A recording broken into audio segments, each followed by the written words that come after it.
Hello everyone, welcome to our channel Chem Assassin. We were getting lots of requests from our followers to make a full video on career opportunities in the field of chemistry.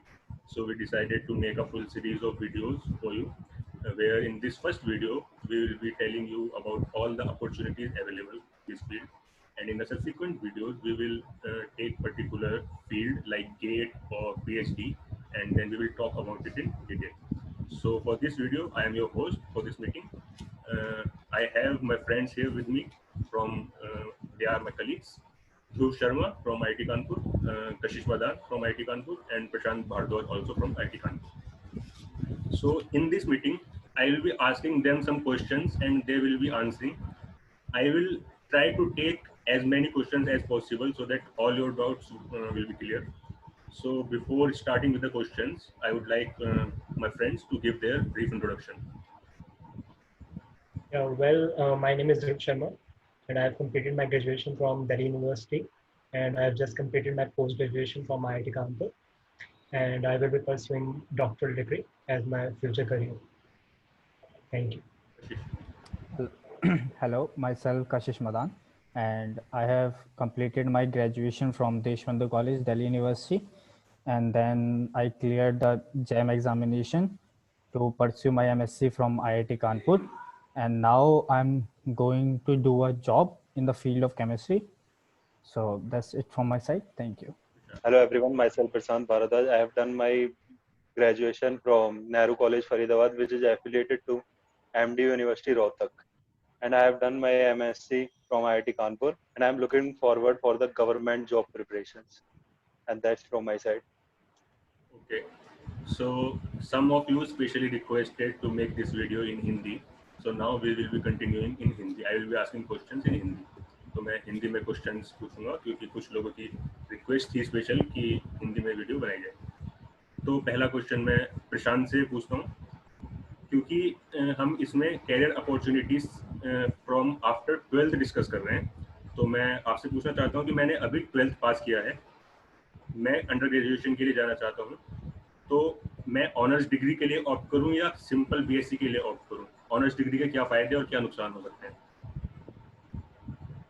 Thank you Kanishka कि मुझसे ये question पूछा तुमने. मैं ये बताना चाहूँगा कि ऑनर्स डिग्री मेनली कोई मैटर तो नहीं करती है कि हमें ऑनर्स करना है कि या नहीं करना है, वो बात तो दूसरी होती है. पर कि ऑनर्स एक स्टूडेंट के माइंडसेट के ऊपर डिपेंड करती है कि स्टूडेंट को एक पर्टिकुलर सब्जेक्ट के साथ जाना है या पर्टिकुलर फील्ड में आगे काम करना है या नहीं करना है. तो इसलिए ऑनर्स डिग्री के अपने कुछ एडवांटेजेस भी हैं और डिसएडवांटेजेस भी हैं. तो जो ऑनर्स डिग्री के में एडवांटेज है, मैं ऐसे बताता हूँ कि जैसे कि साथ करी जाती है कि हमें मेनली एक ही सब्जेक्ट पे फोकस करना होता है. जैसे कि मैक्सिमम लोगों ने केमिस्ट्री ऑनर्स चूज किया था क्योंकि हमें लगता था कि हमें अपना फ्यूचर जो है आगे जाके केमिस्ट्री में बनाना है और हम केमिस्ट्री में हमारा इंटरेस्ट था, इसलिए हमने एक पर्टिकुलर सब्जेक्ट केमिस्ट्री चूज कर लिया था. तो इसलिए जो कि हमारे जिससे कि हमें अपनी डीप नॉलेज भी मिली, हमें हिस्ट्री सब्जेक्ट्स के बारे में हमने काफी डीपली भी इसको स्टडी करा. तो ये केमिस्ट्री, तो इसलिए हम ऑनर्स चूज कर सकते हैं मेनली. जो कि पर्टिकुलर एक सब्जेक्ट को चूज करना चाहते हैं वही स्टूडेंट केमिस्ट्री ये ऑनर्स डिग्री की तरफ जाएं. जो कि क्या कहते हैं कि जिनका भी ऐसा माइंड सेट नहीं है कि हमें कोई एक पर्टिकुलर सब्जेक्ट चूज करके आगे बढ़ना है, तो वो बीएससी फिजिकल साइंस, जैसे हम नॉर्मल बीएससी भी बोलते हैं, तो उसके लिए भी जा सकते हैं मेनली वो लोग.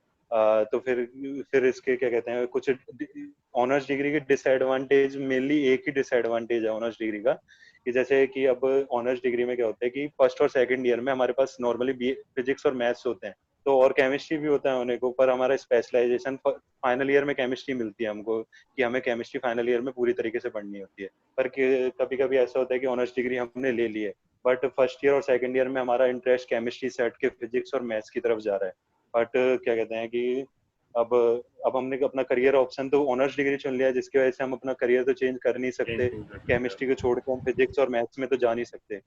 तो ये इसका मेन ड्रॉबैक और डिसएडवांटेज आ जाता है, जिसकी वजह से कि हमें ऑनर्स डिग्री थोड़ी उसमें लेनी पड़ती है. नहीं तो जो कि बीएससी फिजिकल साइंस जो होती है उसमें तीनों सब्जेक्ट्स हमारे पास ओपन होते हैं, फिजिक्स केमिस्ट्री मैथ. तो हम अपना जो फ्यूचर है आगे उसमें किन जितनी भी इनमें से जिसमें भी हमारा इंटरेस्ट हो, आगे जाके फाइनल ईयर में कोई भी इंटरेस्ट हम लगता हो कि हम इसमें अपनी मास्टर परस्यू करनी चाहिए, तो हम मैथ्स, फिजिक्स, केमिस्ट्री किसी में तीनों में से कोई भी चूज कर सकते हैं। तो बीएससी फिजिकल साइंस का बस एक यही एडवांटेज है मुझे कुल लगता है। मिला के वो बच्चे पे डिपेंड करता है कि वो पूरा श्योर है या नहीं। अगर वो पूरा श्योर है तो वो ऑनर्स के लिए जाए, वरना वो फिजिकल साइंस ये चूज कर ले। हाँ तो ठीक है। बिल्कुल, क्योंकि उसे एक सब्जेक्ट पे ये है कि उसे लगता हो कि वो एक ही सब्जेक्ट में आगे बढ़ना चाहता मैं दूसरा क्वेश्चन भी आप ही से पूछना चाहूंगा प्रशांत। अगर ये है। तो हाँ हो गई पूछो। अंडर ग्रेजुएशन की बात, ठीक है। अब अंडर ग्रेजुएशन हाँ चल रहा है, मेरा फाइनल ईयर है और मुझे हायर स्टडीज के लिए जाना है। तो मेरे पास मैं कौन कौन से एंट्रेंस एग्जाम्स दे सकता हूँ इन IIT, हाँ आईसर, नाइसर, IISc, ये सब चीज़ें होती हैं। इन सब में जाने के लिए कौन कौन से एंट्रेंस एग्जाम्स होते हैं, इन सब के बारे में बताइए। बेसिकली तो ये होता है कि जैसे हम 12th पास आउट करके निकलते हैं सभी लोग, तो ग्रेजुएशन में जाते हैं। तो फर्स्ट ईयर तो ऐसा होता है कि हम लोग अपने एक एनवायरनमेंट चेंज होता है कि स्कूल लाइफ से कॉलेज लाइफ में जा रहे होते हैं। तो फर्स्ट ईयर तो हमारा सेटलमेंट में ही चला जाता है अपनी कॉलेज लाइफ की में। तो सेकंड ईयर और थर्ड ईयर से हमें लगता है कि हाँ, कि अब हमें अपनी हायर स्टडीज के बारे में और हमें क्या करना है लाइफ में, तो वो चीजें सोचनी पड़ती हैं। तो अब हम बीएससी करने जाते हैं। तो बीएससी के बाद ऐसा है कि जॉब अपॉर्चुनिटी तो बहुत कम होती है, जिसकी वजह से मेनली स्टूडेंट्स क्या करते हैं कि वो हायर स्टडीज मास्टर्स की तरफ बढ़ते हैं, और जॉब अपॉर्चुनिटी तो होती नहीं है। तो फिर मास्टर्स के लिए जब वो बढ़ते हैं, तो बेसिकली फिर मास्टर्स के लिए हम बेस्ट इंस्टीट्यूट चुनना चाहते हैं। तो उसके लिए एक क्या कहते हैं, जो एक एंट्रेंस एग्जाम होता है, जो कि ऑल आईआईटीज में एंट्रेंस के लिए होता है। आईसर, एनआईसर और आईआईएससी के लिए भी उसके थ्रू हम एलिजिबल होते हैं, उस एंट्रेंस एग्जाम के थ्रू। तो मेनली मैंने आईआईटी जैम दिया था 2018 में, तो मेरी उसमें ऑल इंडिया रैंक आई थी 50। तो फिर क्या कहते हैं उस फिर जब आईआईटी जैम हम एग्जाम देते हैं, मेनली ये एग्जाम फरवरी में होता है, उसका रिजल्ट आ जाता है मार्च तक। तो जब उसका रिजल्ट आ जाता है, उसके बाद जो ये हमें अपनी रैंक अच्छी, अगर हमारी रैंक अच्छी है तो हमें अपनी रैंक के बेसिस पे आईआईटीज और एनआईटीज डायरेक्ट मिल जाती हैं। पर जो और इंस्टीट्यूट्स हैं, जैसे कि आईएसआर, आईआईएससी और एनआईएसआर, ये रिसर्च इंस्टीट्यूट्स हैं। तो यहाँ पे हमें इनकी पर्टिकुलर साइट्स पे जाके अप्लाई करना होता है फॉर्म्स को। और वो भी अप्लाई हम जब कर सकते हैं जब हमारा जैम का रिजल्ट हमारे हाथ में होता है। बिना रिजल्ट के हम कुछ भी अप्लाई नहीं करेंगे उससे पहले। उसके बाद फिर क्या कहते हैं, हम अपनी रैंक डालेंगे उसमें। फिर उसके बाद हमारे पास, अगर हमारी रैंक उन्हें लगती है कि हम एलिजिबल हैं उनके हिसाब से, तो वो हमारे पास इंटरव्यू के लिए कॉल लेटर सेंड करेंगे।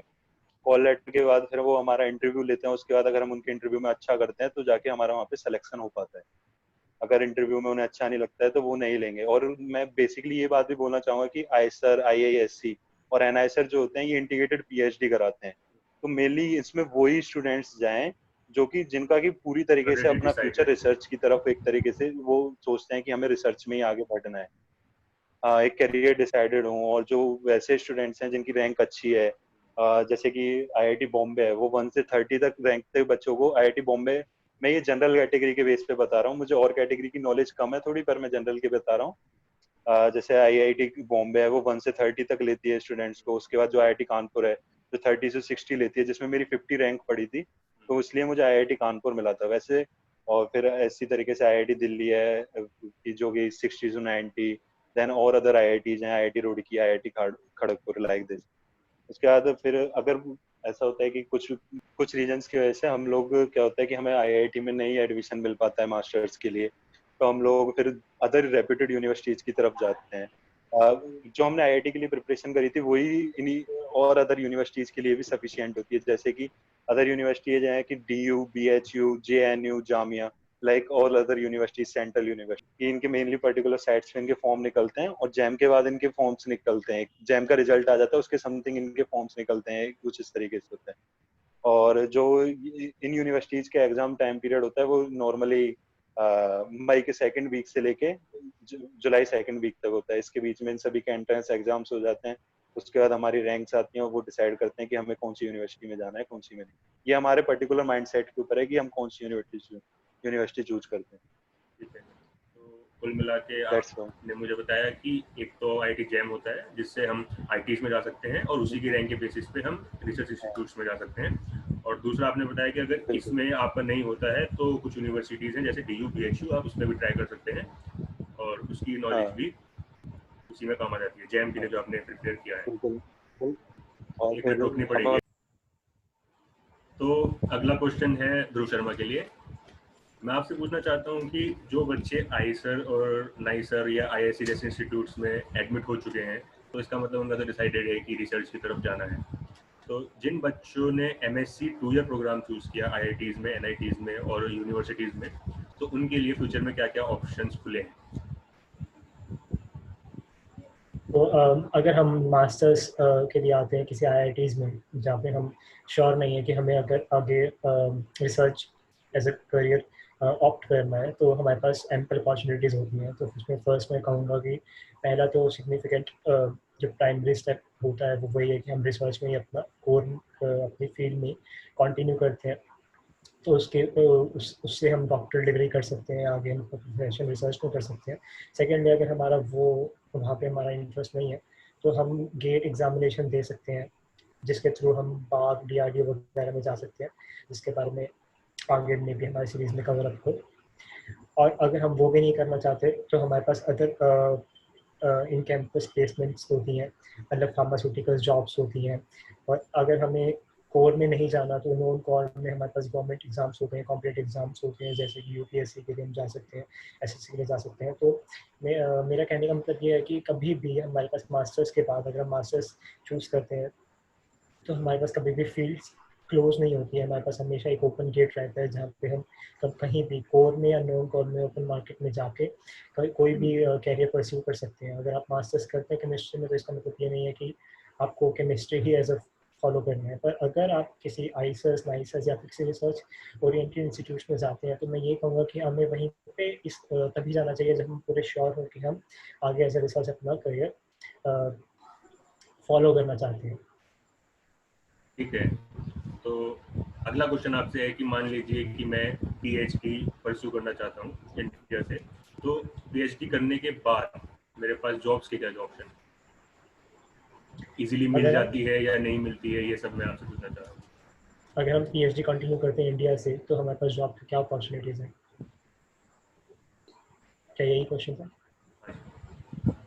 तो इसमें मैं यही कहना चाहूँगा कि अगर हम इंडिया से पीएचडी करते हैं तो हमारे पास फर्स्ट वही होता है कि हम आगे रिसर्च फॉलो करें। तो उसमें हम पास दो ऑप्शंस होते हैं, या तो हम किसी भी गवर्नमेंट फंडिंग प्रोजेक्ट्स किसी प्रोफेसर्स के अंडर ज्वाइन कर सकते हैं, या फिर हम as a post doctoral fellow किसी प्रोफेसर के अंदर ज्वाइन कर सकते हैं। और उसके आगे हम एज अ रिसर्च कैरियर बनाते हुए किसी भी अच्छे रेप्यूटेड इंस्टीट्यूट्स यूनिवर्सिटीज़ में प्रोफेसर की जॉब के लिए अप्लाई कर सकते हैं। और सेकेंडली मैं ये कहूँगा कि अगर हमें टीचिंग या फिर रिसर्च में इंटरेस्ट नहीं है पीएचडी करने के बाद, तो हम जॉब्स के लिए ऑब्वियसली एक एक स्टेप ले सकते हैं। पर ओपन मार्केट में अगर हम जाते हैं किसी भी पीएचडी के बाद जॉब्स के लिए, तो मास्टर्स के बाद अगर हम जाएं और पीएचडी के बाद अगर हम जाएं तो इतना ज़्यादा डिफरेंस नहीं होगा जितना पीएचडी एक एज अ डिग्री की वैल्यू होनी चाहिए। पर हमें ऑब्वियसली हमें थोड़ा सा बेनिफिशियल होता है। जैसे अगर हम उसके बाद गेट एग्जामिनेशन के लिए अप्लाई करना चाहते हैं तो हमारे उस समय इंटरव्यू में थोड़े से ग्रेस मार्क्स मिलते हैं अपनी डिग्री की वजह से। और मैं यही कहूँगा कि अगर हमने पहले से डिसाइड किया है कि हमें रिसर्च के लिए जाना है तो हमें अपने कोर सब्जेक्ट के साथ ही रहना चाहिए। नोन कर अगर आपका जाता है तो ऑप्शंस वहाँ भी हैं, पर ऐसा नहीं है। पर अगर हमें अपनी डिग्री की सही वैल्यू जो है मार्केट में चाहते हैं तो वही है कि हम एज अ रिसर्च अपना कैरियर फॉलो करें। बेसिकली पीएचडी के बाद आपके पास फिर भी दोनों ऑप्शंस खुले रहेंगे, इंडस्ट्री भी और यूनिवर्सिटीज में प्रोफेसर बनने का ऑप्शन तो ऑलवेज खुला है ही। तो अगला क्वेश्चन मैं पूछना चाहता हूँ कशिश मदान से, अगर मुझे पीएचडी नहीं करनी है तो मेरे पास क्या क्या ऑप्शन है, मुझे जॉब करने जाना है एमएससी के बाद? देखिए, अगर आप एमएससी के बाद जॉब करना चाहते हैं तो आप जो है अपना गेट एग्ज़ामिनेशन दे सकते हैं। और उसके अलावा भी गेट के थ्रू हम फिर कई कंपनीज होती हैं जैसे ओएनजीसी हो गई, बाक हो गई, डीआरडी हो गई, इसमें हम अपना करियर फॉलो कर सकते हैं। मेनली अगर आपको जॉब करनी है रिसर्च फील्ड में एमएससी के बाद, तो आप जो जो डीआरडी हो गई या बार्क हो गई, इसमें ये रिसर्च ओरिएंटेटेड आपकी वो होती हैं जॉब्स जो होती हैं। फिर इसके अलावा या तो आप अगर किसी अच्छे रेपुटेड कॉलेज से हैं फिर से बोल रही हूँ तो देखिए क्या होता है कि अगर आप एमएससी के बाद जॉब करना चाहते हैं, तो अगर आप रिसर्च फील्ड में जॉब करना चाहते हैं तो आप गेट दे के फिर डीआरडीओ या फिर बाग के फॉर्म फिल कर सकते हैं, लेकिन उनका कुछ पर्टिकुलर क्राइटेरिया होता है, वो आपको फिल करना पड़ेगा। उसके अलावा गेट के थ्रू कई पीएसयूज भी लेती हैं आपको, जैसे ओएनजीसी हो गई, एमपीआरएल हो गई। एमआरपीएल में जो होता है वो क्या होता है कि वो 1-2 साल के गैप में लेती हैं उनकी वैकेंसी जो निकलती हैं, बट ओएनजीसी में वैकेंसी जो है वो हर ईयर निकलती ही निकलती हैं। उसके अलावा भी अगर आप, जैसे गेट एग्जामिनेशन थोड़ा टफ होता है तो आप नहीं करना चाहते प्रिपरेशन, तो उसके अलावा अगर आप जॉब करना चाहते हैं और आप क्या कर सकते हैं, आप किसी भी कोचिंग इंस्टीट्यूट में पढ़ा सकते हैं या किसी फार्मास्यूटिकल कंपनी में जॉब कर सकते हैं, जैसे एसआरएफ हो गई, श्रीराम फाइबर्स, उसमें आप जॉब कर सकते हैं। या फिर अब कोचिंग इंस्टीट्यूट्स का अगर मैं एग्जांपल दूं तो एलएन हो गए, फिटजी हो गया, आकाश हो गया, और बहुत सारे कोचिंग इंस्टीट्यूट हैं जैसे आपको लोगों को पता ही होगा। तो आप इसमें आप एक एज अ केमिस्ट्री टीचर पढ़ा सकते हैं। बट अगर आपको अपॉर्चुनिटीज़ हैं, जैसे ये आपकी फार्मास्यूटिकल इंडस्ट्रीज हो गई या फिर ये कोचिंग्स हो गई, तो अगर आप किसी अच्छे रेपुटेड कॉलेज से है तो फिर आपको जो प्लेसमेंट होती है वो अच्छी मिल जाती है, और पैकेज आपका जो होता है वो हाई होता है एज कम्पेयर टू जब आप अगर जाएंगे खुद से अप्लाई करेंगे ऑफ कैंपस प्लेसमेंट के लिए। तो ये ठीक है। अगर मुझे पीएचडी भी नहीं करनी है और जॉब के लिए मेरे को गेट और बार जैसे एग्जाम्स भी नहीं देने हैं, तो मेरे पास क्या ऑप्शन है? देखिए, अगर अब आप, जैसे मैंने बता दिया ऑप्शन आपको आकाश वगैरह, लेकिन उसके अलावा भी अगर आप कुछ करना चाहते हैं, जैसे आप टीचिंग लाइन में जाना चाहते हैं वो भी गवर्नमेंट में, तो उसके लिए आप क्या होता है कि एमएससी के बाद एक पीजीटी का एग्जामिनेशन दे सकते हैं। तो उसके लिए क्या होता है, पहले आपको एक बीएड करना पड़ता है, फिर 2 साल का बीएड होता है आपका। वैसे तो मिनिमम 1 साल का मांगते हैं पीजीटी का एग्ज़ाम देने के लिए, 2 साल का बीएड की डिग्री होती है। उसके बाद पीजीटी का एग्ज़ाम दे सकते हैं, जिससे क्या होगा कि आपको जॉब निकलती है, और फिर जॉब निकलती है जो पीजीटी के लिए आप उससे 11th और 12th के बच्चों को पढ़ा सकते हैं। ठीक है, रिटर्न टेस्ट होगा, उसके बाद आपका एक पर्सनल इंटरव्यू होगा। और अगर आप मान लीजिए कि आपने एमएससी भी नहीं करी, बीएससी के बाद ही आप अगर पढ़ाना चाहते हैं, तो आप बीएससी के बाद बीएड कर लीजिए, देन एक टीजीटी का एग्जाम होता है। तो उससे क्या होता है, लेकिन आप केवल 10th तक के बच्चों को ही पढ़ा सकते हैं। और अगर आप उसके बाद भी, अगर आपको ये नहीं करना कि मेरे को बीएड नहीं करना, ठीक है, मेरे को तुरंत जॉब चाहिए एमएससी के बाद, तो आप किसी भी प्राइवेट कॉलेज में अप्लाई कर सकते हैं। वो अगर आपकी केमिस्ट्री अच्छी है, आपकी सब्जेक्ट नॉलेज अच्छी है, तो वो आपको ले लेंगे, ऐसी कोई दिक्कत नहीं होती।